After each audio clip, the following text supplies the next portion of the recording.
নমস্কাৰ বন্ধুসকল, আপোনাক স্বাগতম জনাইছোঁ আপোনালোকৰ নিজৰ ইউটিউব চেনেলত।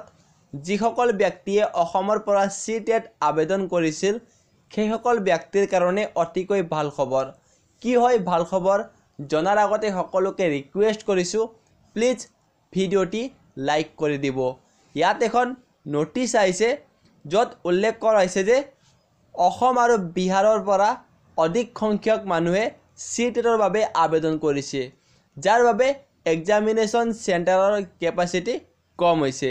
ইয়াৰ ফলত অসম আৰু বিহাৰত বিভিন্ন ধৰণৰ নগৰত ইয়াত এক্সামিনেশ্যন চেণ্টাৰ বহোৱা হ'ব। যেতিয়া চাব আগতে মাত্ৰ গুৱাহাটীত আপোনালোকে CTET এক্সাম দিব পাৰিছিল, এতিয়াৰ পৰা আপোনালোকে ডিব্ৰুগড়, যোৰহাট আৰু শিলচৰতো CTET এক্সামিনেশ্যন দিব পাৰিব। এইটো অসমবাসীৰ কাৰণে অতিকৈ ভাল খবৰ। এতিয়া অসমৰ 4খন নগৰত আপোনালোকে CTET এক্সামিনেশ্যন দিব পাৰিব আৰু নগৰসমূহৰ নাম হৈছে ডিব্ৰুগড়, গুৱাহাটী, যোৰহাট আৰু শিলচৰ।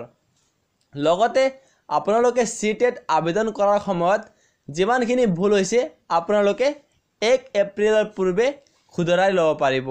শুধৰাৰ বাবে আপোনালোকে CTETৰ অফিচিয়েল ৱেবছাইটত যাব, তাতে আপোনাৰ যিটো লগইন কৰিব তাৰ পিছত আপোনালোকে শুধৰাব পাৰিব। আশা কৰিছোঁ ভিডিঅ'টি পাই ভাল পাইছে। ধন্যবাদ। জয় আই অসম।